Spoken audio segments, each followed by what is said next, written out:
How cold, nasty day. Woo! It's chilly.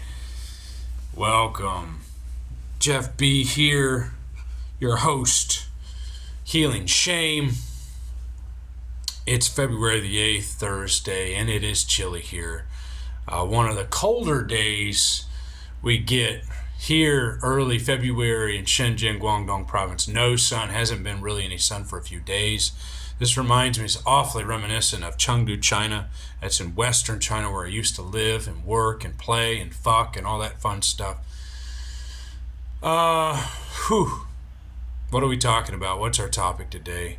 I'm not going to put it on the screen because I'm reading from my I'm recording from my phone, but I have it over here on my computer. And I'm not going to try to stick the computer in front of the phone. I'm just going to read it to you. I'm not going to get all sloppy and weird and wonky looking and amateurish. I'm just going to read it. What do you know? It's about humor. I attempted a little humor at the beginning of this video. Now you can see it's a little stilted. It feels, I'm criticizing, I'm judgmental of my humor because I used to feel like I used to be pretty damn funny. And some of that got removed because I got sober. Now that's just a harsh reality. That humor's still in there, but it's been replaced by somehow more of an adult humor, or something that attempts to be a little bit less damaging to other people. Because, first of all, I'm just going to briefly comment on that, and then I'm going to get to kind of how this all has applied in my life, how it applies to my life today. But first,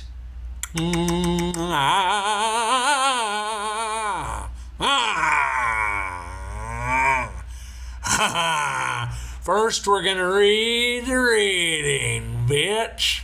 You bitches. Here we go, February 8th, humor. We often lost our creativity, our flexibility, and our sense of humor. BRB, Big Red Book, page 333. I always keep my sense of humor tucked in my hip pocket, available at all times. The old man said, "Where do you keep yours?" When we first walk into ACA meetings, the last thing in the world we think of is a sense of humor. There's just too much pain. In many dysfunctional families, what passed as humor was really a form of sarcasm. For some of us who were the mascot or clown in our family of origin, utilizing humor was second nature, but it was the role we played for survival. Rediscovering our true sense of humor sometimes begins in ACA meetings. Many times laughter erupts when certain things are said. That laughter isn't meant to poke fun, it's recognition of a shared experience that unites us. Fellow travelers understand what we're talking about. Yeah? Opening up to our sense of humor allows recovery to thrive. We discover that laughter can be a wonderful tool in our tool bag. We can watch funny movies or internet snippets to encourage our belly laughter. You know what I'm talking about. It feels wonderful to make healthy humor part of the healing process. Here is our affirmation. On this day, I will keep my heart open to the things that make me laugh. Laughter brings me joy and makes everything better. Life is good.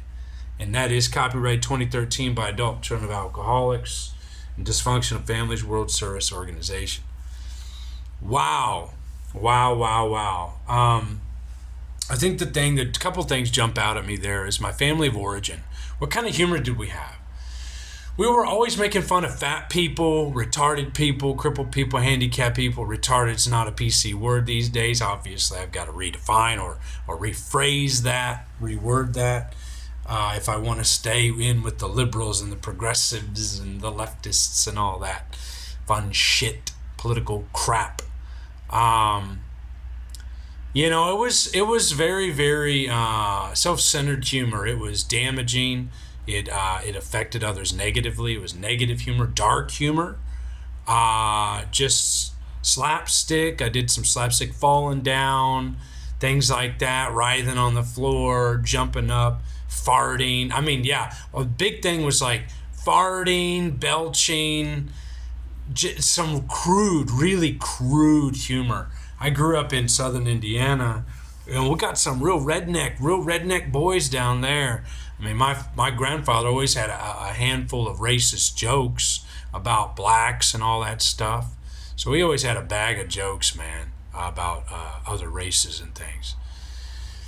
And even I went through my period of racist jokes. You know, we're making fun of a girl who was of mixed blood. She was a mulatto, half black. Her dad was black, mom was white. Typical American scenario, you know. And so she was a mixed kid. We call her Mixer and Jungle Bunny, Jungle Fever kid, and all that.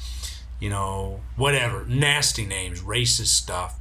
And we did that. I did that. Made fun of blacks. Made fun of fat people, crippled people, like I said, all kinds of different people, Asians, Indians. You know, we would go to a restaurant in Washington D.C. and everybody just cracked the hell up because I would do voices. I could do voices, you know, and neither of my brothers really tried or attempted to do that. I guess that was me. I guess in some ways I was the mascot and clown. Although I became the scapegoat, hero child, I've cycled through all different roles of the family. And, you know, I did voices, and so I was a mascot, at least to some extent. And there was an Indian guy, Pakistan, whatever he was, some Asian country, and he was working at the Roy Rogers, which is a nice little restaurant for burgers and chicken sandwiches. And he would say, would you like, do you want chicken sawi or chicken sawi? Chicken sawi or chicken sawi? And I did that voice, and everybody, even my stepfather, was cracking his ass up. And everybody still remembers that to this day. You want chicken sawi or chicken sawi? Oh man, talk about racist, right? But fucking funny. Funny for a redneck bunch of Indiana hillbillies rolling through Washington, D.C., our capital. You know, I kind of embrace that redneck hillbilly shit, man. You know, in some ways, it's in my writings. People don't like it. So that's why none of my stuff's been published by big names. Stays self-published. You know, that's probably some of the reasoning. You know, that sarcasm, that very, very negative, damaging humor. I also made fun of God and Christians. I went through all different kinds of things, man. All different phases of very damaging humor. And none of it wasn't nice. Now my humor's kind of been tempered some. I guess it's probably been a little bit softened. But it says affirmation. On this day, I will keep my heart open to the things that make me laugh. So if I watch Anger Management with Adam Sandler, any Adam Sandler movie, if I watch any of that stuff, I need to remember that's funny. Jim Carrey, Adam Sandler, any of these comedians. And I've actually done stand-up comedy. I've done 5 sets right here in Shenzhen, China. Did 5 sets. I'm proud of myself for that. I stopped going because I didn't feel I was really getting the validation or recognition or praise for my jokes, even though some of them were pretty dark and I thought pretty fucking funny. But the Chinese didn't think so. Audience is mostly composed of Chinese and a few freaking crazy alien Lao Wai Laji sitting in the back, the other comedians, that is. My time's about up because I want to keep this under 10 minutes or around 10 minutes, but I just wanted to share the reading with you today, comment on how it is in my life. I do try to watch what I say now and try to be a little bit more cognizant of my humor affecting others negatively, but I have to also embrace my humor. I joke around, I write funny things, and when I do service in the AA online meeting, so that's a way of doing humor. I did Arnold Schwarzenegger. Can we get down? They tried to kill me, but I killed them. You know, my older brother laughed his ass off from that shit. Anyway, hope to reunite with everybody. Be blessed. That's all I got. Till next time, love ya.